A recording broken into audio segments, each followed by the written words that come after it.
Dahil ipapagawa daw ni Mayor Vico Soto ang Pasig City Hall, kailangan daw mag-rent ng office pansamantala.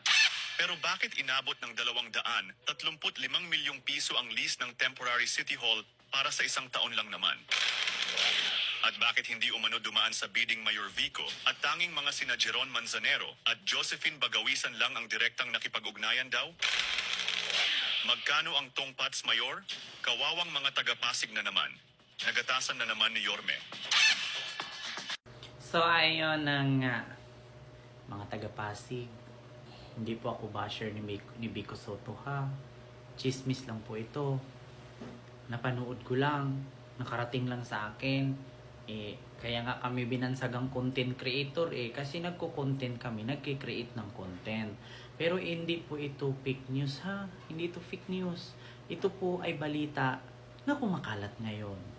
This building will be leased by the city government of Pasig as the temporary Pasig City Hall. So, speaking of temporary Pasig City Hall, magkano nga ba? Ang temporary Pasig City Hall daw po, di umano, nagkakahalaga lang naman daw po ng 235 million pesos na upa in just 1 year. My God. Totoo ba? Paki-comment down below. Totoo ba na nagkakahalaga ng 235 million pesos ang upa o renta ng temporary Pasig City Hall?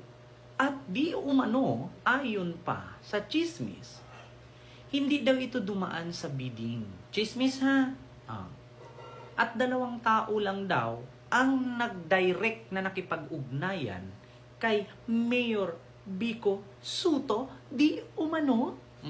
Diba? So, paano yan? So, kung sakali man natotoo yan, ay kawawa po yung mga Pasigenyo. Buwis po ng mga Pasigenyo ang ginamit dyan. Naku po, Diyos mio Marimar. Naku po, mga kababayan, mga taga-Pasig, mga taga, ay nako, kung na nagsabi sa inyo, ako, wala naman akong problema pagdating sa pamamalakad ng kasalukuyang Mayor Vico Soto dyan sa Pasig. Ngunit, meron kasi mga bali-balita ngayon na kumakalat. Totoo ba? Tanong ko lang ha, mga taga-Pasig na nanonood sa akin, totoo ba na yung temporary Pasig City Hall na inuupahan or less, di ba? Less by the city government of Pasig as temporary Pasig City Hall ay nagkakahalaga daw ng 235 million pesos. Isang taon lang yan. Totoo ba? Paki-comment down below. And then, hindi daw dumaan sa bidding. Totoo ba, your Mayor Vico Soto? Totoo ba? Hindi daw dumaan sa bidding. Kasi yan ang kumakalat ako. Hindi ito fake news ha. Nagtatanong lang. Wala namang masama kung nagtanong. Hindi daw dumaan sa bidding. Totoo ba? Paki-comment naman mga taga-Pasig. Alam niyo sa totoo lang, ganito naman kasi ang buhay politika. Sa umpisa, mabango ka. Sa kalagitnaan, sisikat ka. Pagdating ng huli, masisira ka. Minsan, maganda ang performance mo, hindi ka pinapalitan. Minsan, kapag umpisa lang, maganda performance, pagdating sa kalagitnaan, wala nang kwenta. Kaya, kung ako naman butante, ay, palitan nyo na. Diba? Ganun lang naman eh. Kapag maganda performance, panatilihing mayor. Kapag pangit ang performance, palitan nyo sa sunod eleksyon. Diba? Ganun lang. Napaka-simple. Pero may tanong ko lang, Mayor Vico, kung totoo man yan, na 235 million ang upa dyan sa loob lang ng isang taon at hindi dumaan sa bidding, magkano ba ang patong? Tanong lang ha, tanong lang. Hindi ako ng chismis, hindi ako ng issue. Magkano ba patong? Magkano, Mayor? Tanong lang. Hindi ito chismis, nagtatanong lamang. Biruin nyo ba naman? Ulitin ko. Ito, nakarating lang sa akin itong video na to sa Facebook, kaya nireaksyonan ko kung totoo ba ito. Panood ko sa inyo ha. ipapagawa daw ni Mayor Vico Soto ang Pasig City Hall, kailangan daw mag-rent ng office pansamantala. Pero bakit inabot ng 235 milyong piso ang lease ng temporary City Hall para sa isang taon lang naman?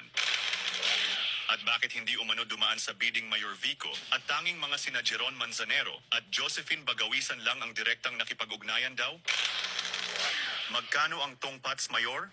Kawawang mga taga-Pasig na naman. Kaya yun po ang aking katanungan, no? Mayor Vico, magkano ba ang patong? Tanong lang yun, hindi yan chismis. Narinig ko lang doon sa vlog. Panood yun naman. Chismis. Alam nyo kasi minsan ang chismis totoo, minsan hindi. Wala namang masama magtanong. Nagtatanong lang, Mayor. Alam ko naman, Mayor, na magaling ka sumagot pagdating sa ganyan. Magkahawig pa naman tayo. Mayor, bossing. Temporary Pasig City Hall daw, Mayor. Nagkakahalaga ng 235 million sa loob ng isang taon lang na upa. At hindi daw dumaan sa bidding yan. 2 tao lang daw ang nakipag-ugnayan sa'yo. Magkano ba daw ang patong? Yan ang tanong nila, ha? Hindi nang galing sa akin yan, Mayor. Yung mga taga-Pasig, gising na, mga taga-Pasig. Kumusta na ang bayan nyo sa Pasig? Anong nangyari sa temporary Pasig City Hall na umabot daw ng 235 million ang upa sa loob lamang ng isang taon? Hindi daw dumaan sa bidding, diretso daw ginamit. Wala namang problema. Actually, sa totoo lang, sa tingin ko kasi, si Mayor Vico Soto, gusto lang niyang mapaganda yung City Hall, ni-renovate siguro. Kasi sabi nga ni Vico Soto nung nakaraan, na maraming crack at hindi daw safe. Kapag lindulin na naman ulit, baka biglang bumagsak na daw yung building. So, may mga madidisgrasya. Tama lang naman. No? Pero ang problema lang kasi dyan, bakit ganun? Bakit may isyong ganito ngayon?